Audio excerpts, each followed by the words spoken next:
Hello, this is Edna White, and I'm so glad you're with me today. Listen, we're going to talk about racial microaggressions and what they really do to you. I'm going to give you an example.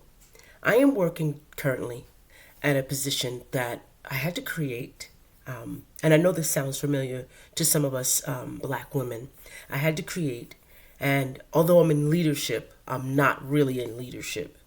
So I had to create the position and bring robust content and information and actionable things into the organization. Okay. So a lot of people know that I'm in the housing industry for so many years, and I was hired by this nonprofit organization to help with housing. So I kind of think that, or not I kind of think, I know that I'm really good at what I do. I know that I know the housing market really well. And I know that if you ask me anything housing, I'll tell you about it. Whether you believe me or not is either your ego or you just don't know. But I keep myself very in tune to the market, and I keep education on board at all times about this subject because I love it. I love to help people find places to live. So my microaggressions kind of started, well, I guess when I first got there. I have always been a one-to-one person, and if something didn't sit right with me, I was always the one to say, you know, what is it that's uncomfortable about what we're talking about? You see, the beauty of being a life coach and getting education and learning things and learning in sales and being in the business world, you learn to use your intuition and you learn to understand other people's body language. You read that, you know all their telltales, no matter what it is, no matter how straight-faced and stubborn and stiff-necked they are, you know they telltales.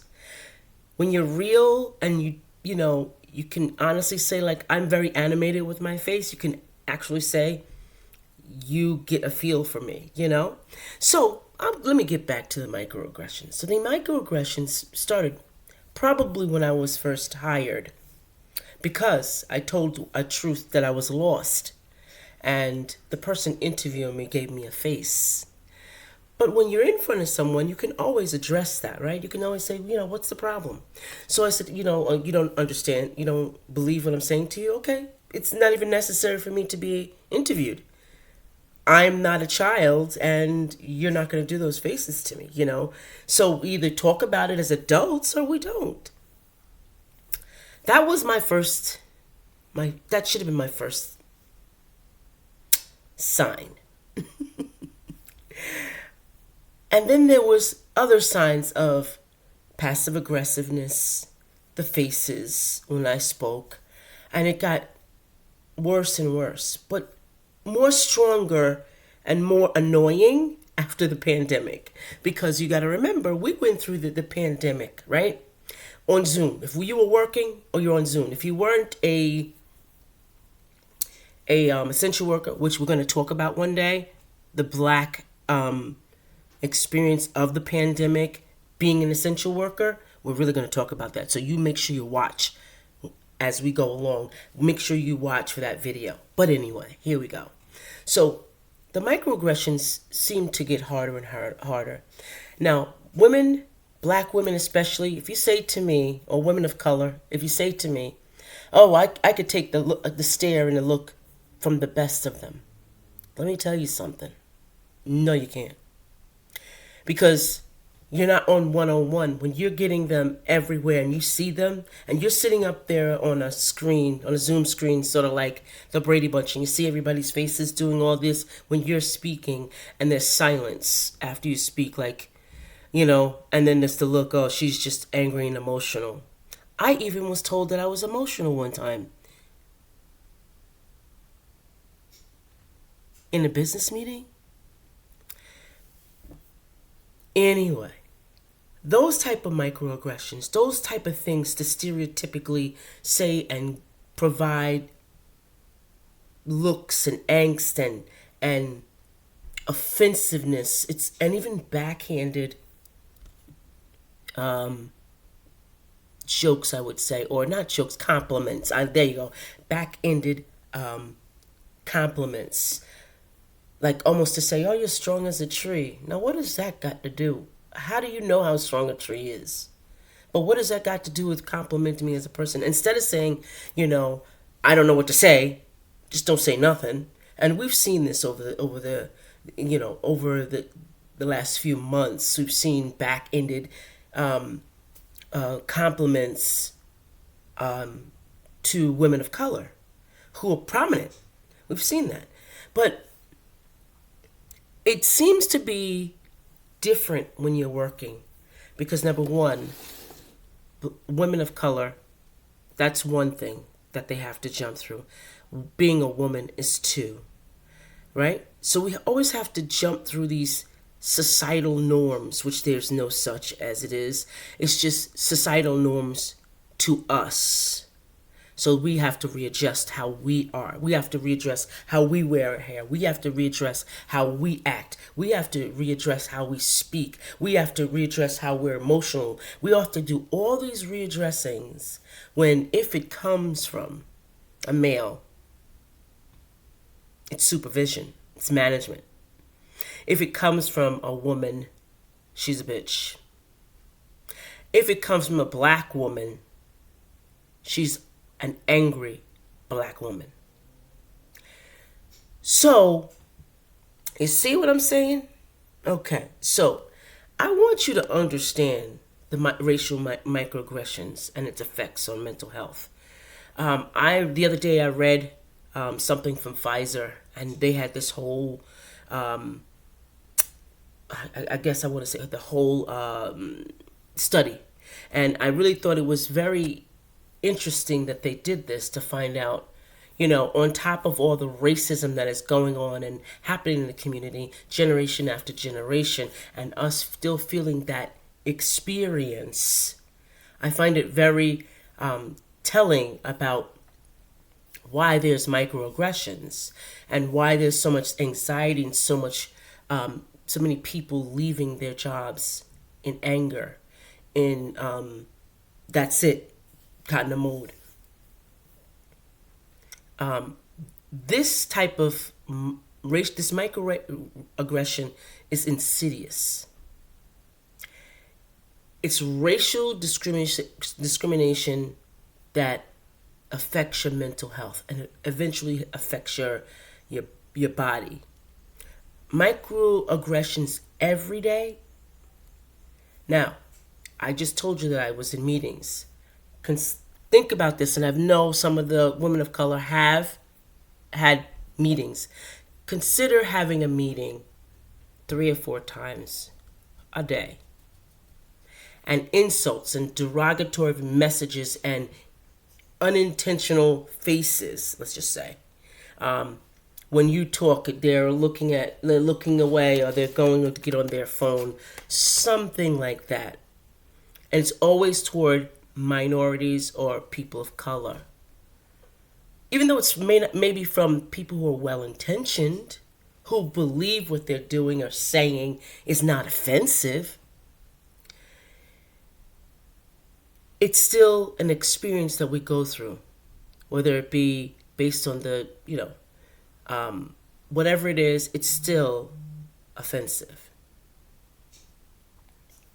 Now, see, racism by itself can actually have a lot of concerns or little effects on your mental health, like anxiety and depression. So let me get back to my story. So when I was dealing with this, was coming down the pipeline the last 4 months, I was really getting angry. I had these 4 lines in my forehead every time I thought about a meeting, and every time I was in a meeting, and I was very emotional and moved by what they were saying, and they kept using the same exact words, like poverty-stricken, they, them. And I'm not talking about the pronouns that everyone is now using, which my mother always says, I named you Edna, not she. So, but That's just me. And I divert myself back and say that people, using the word people, language that's offensive and very derogatory and very dismissive.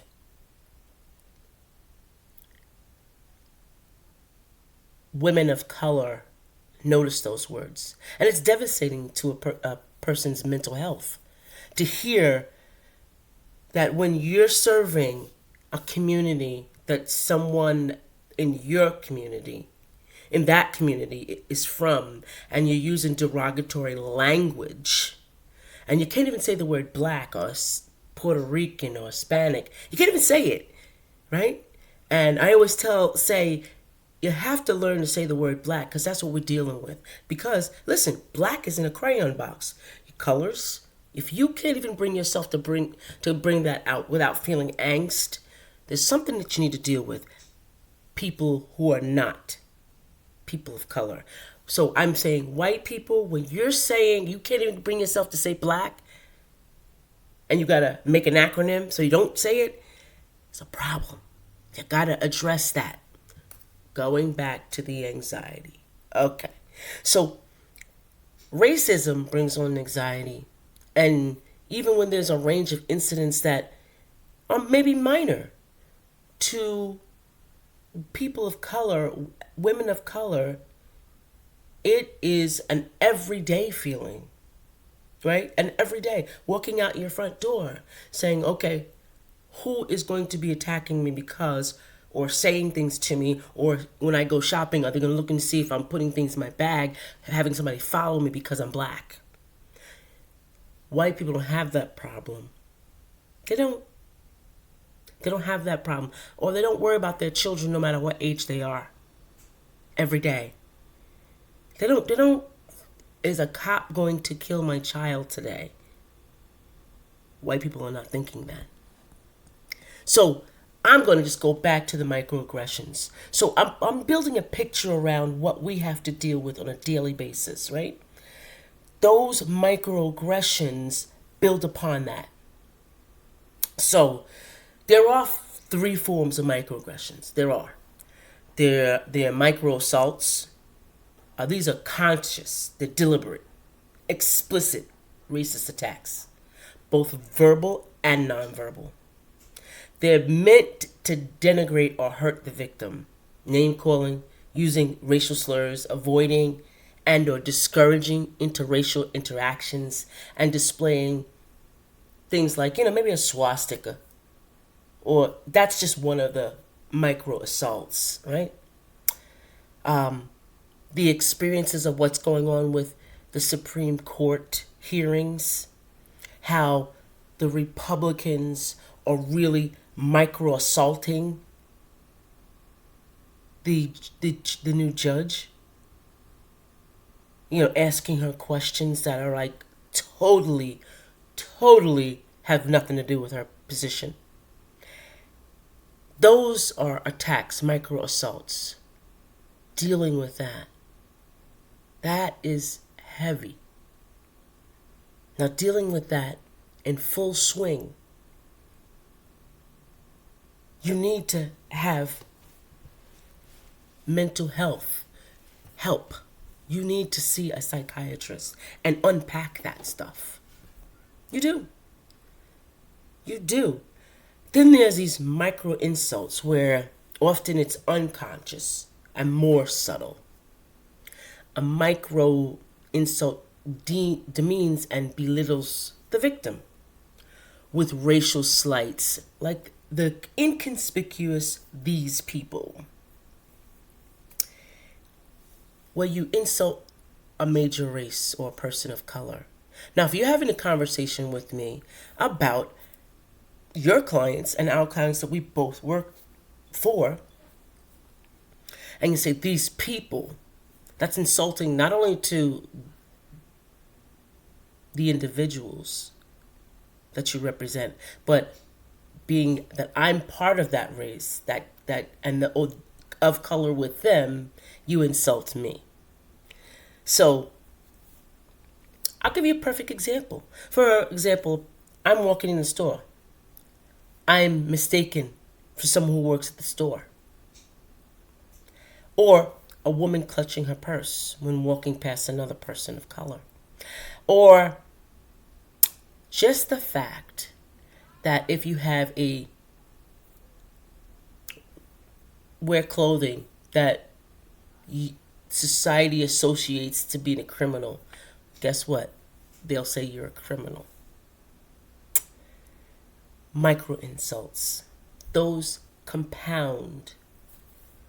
You need to really seek mental health. You need to see someone and unpack that stuff. Then you have the micro validations. These are comments and behaviors that exclude and invalidate people's thoughts. So I'll give you a perfect example. In speaking in one of these meetings, I was sharing how I felt and how the company was making me feel, and my experiences within life. And I was treated as though that my feelings didn't matter, and it was counteracted by saying, well, remember when I tried to help, instead of validating my feelings as a person, my uniqueness as a black woman, my experience as a black woman. That person invalidated who I was in general. That's not even necessary. You're not even necessary. So they invalidated me right away. And I redirected and said, listen, as a manager, whoever you are, as a manager, you have to validate the emotion, the feelings, because you can't negate someone's feelings. All you can say, really, is, I'm so sorry you feel that way. What is it that I can do better, or the company can do better to make you feel better in place? Never was said. Micro invalidations. So how does it impact your mental health? What it did for me, it brought on more trauma. It brought on depression, because I would think about the incident and it's just, remunerate it through my mind, and like what I could have did better, how can I get around it, and it created anxiety. It also showed me that in being in that situation and not saying anything brought on depression, because then I was talking about it to myself and making myself more traumatic. Like, how am I going to answer this question? So it was bringing my health down. And I'm not one, I don't have any medications. I try to eat well. And it was giving me headaches. I wasn't sleeping. And it impacted my mood. When I knew that I was going to be on any of those meetings, my mood was different. I was not myself. So you experience these things, and there's increased stress related to these microaggressions in the workplace. And when you're experiencing this with discrimination, there's also physical concerns. Like, I had a headache. My blood pressure was up. My doctor was like, you've never had this. And I'm in my late 50s. And I definitely have difficulty sleeping. I cannot sleep through a night, especially when it's Monday through Friday. So it impacts you. It really impacts you. So why am I saying all of this? Because these are some things that I really learned through my experience with microaggressions, is that, number one, seek support. My doctor did prescribe me to a doctor to see. And of course, my insurance, because we have the worst insurance in the world, is $60 every time you go. So, of course, affordability was brought into that. But on top of that, I wanted someone that looked like me and knew what I felt, if that made sense. So what I did was I became a client of one of my friends who had a their own therapy. And I worked with them diligently once a week. So it helped me feel supported and help me process this whole experience. And I'm still going. The other one is don't internalize racism. If you can be tempted to want to change something about yourself or your behavior in order to be more accepted, stay grounded. Don't do that. You are who you are. Stay real, stay original. Take the emotions out of it and see the rationale that it's not rational. Yes, it's hurt us so many years and so many generations and even continue possibly further than that. But it's important to stay grounded in the fact that you're not the issue. Racism is the issue. And that's what I got, is I'm not the issue. Racism is going to be there. So you're showing, when you're doing these, when you're white people, when you're displaying these microaggressions, you're showing your racism. Another one is know when it's time to leave a situation. Certain situations can and will be challenging, like the workplace. But it's important to understand when you need distance yourself. When you need to distance yourself from the situation. Remaining in a situation where you're experiencing repeated acts of racism and discrimination can be incredibly taxing and harmful. I know this for a fact. It's important to recognize when you've hit your limit and you need to prioritize yourself. And take care of yourself. Because when I went to the doctors, that was my first stop in, I need to protect myself. I need to take time off. Maybe I need to reevaluate, is this a battle I need to fight in this arena or another arena? Sometimes you have to evaluate your situation, but you have to get out and you have a clear head. So how do you prevent microaggressive behavior? Preventing racial microaggressions from the beginning, in the first place, is one person at a time. See, you have to know the white people that you're displaying that. And you have to admit that you're doing it. See, a lot of times it's all ego that you're not admitting. Yeah, I have a problem with racism.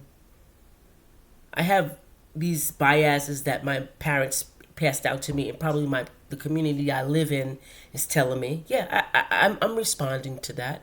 So when a black woman is speaking, I'm responding to that. Yeah. One person at a time. Examine your beliefs. Take some time to examine the beliefs that you grew up in and ask yourself, do these beliefs and values still resonate with me? Use some time for self-reflection and assess whether it still rings true for you as an adult. Acknowledge the other person's feelings. Even if you're just beginning to understand, you need to acknowledge and validate that person. It makes you a responsible person as a human being. No matter what. No matter what color is speaking. No matter what gender is speaking. No matter what race is speaking. Practice it. Be mindful, about what you say and how you say it. Because how you say and what you say affects everyone around you, including yourself. Embrace empathy. Put yourself in the other person's shoes. Ask yourself, how would you feel if you were in that situation? That's a problem, because most white women don't ask themselves, how do I feel? How would I feel in their place? They have an axe to grind. They have a job to do, and they want to feel good. Some, not all white women. Let me just say that some white women, not all. You need to glean through your behaviors. Just as you experience your true feelings, you need to experience them, and you need to be truthful about them. Try not to get defensive. If you've been called out, it's not really being called out, it's being called in. I love that. When you get called out for what you're saying, what you're feeling, and what you're doing, don't get defensive. Expect it and say, yeah, it is hurtful that they're saying, but it's true. That's the thing that we're not embracing. It is true that I do this. Now, if you're willing to change, you won't get defensive. But if you're not willing to change, you'll be so defensive, and your emotions will show up and embarrass you. You won't speak to the other person. You look at them shifty-eyed. You won't even care. And sometimes if you're a manager, it shows up in how you manage. Be very careful. Listen to yourself. Listen to your experiences, because you're at risk of showing your true self, your true racism. You're at risk of that. Try not to play down a situation when someone's calling you in on something, and listen carefully so you can understand the experience. Take a chance at being vulnerable. Take a chance. We all have a role to play in responding and preventing microaggressions. By taking the time to learn, ask questions, and be accountable for our actions, real progress against racism in all its forms can be made. This is Edna White, and listen, if you are experiencing any of these microaggressions and you want to talk, you want a place to really talk about this and really get a center on which direction you want to go, and you want to leave a situation and understand what your next steps are, I'm available. Click the link below this video and get a free consultation, and so we could talk about what we can recognize and how we can extend your limits and prioritize yourself. Life coaching is important for you as an individual and to employees. Listen, what I do is I help women of color move forward from generational trauma, patterns, and habits, either one-on-one, in groups, and now as employee benefit, I'm offering life coaching sessions for employees. See, employers pay only for sessions actually done, and the employees feel supported. This is Edna White. I am so glad you're with me today. I really am. Thank you, and I'll see you next time.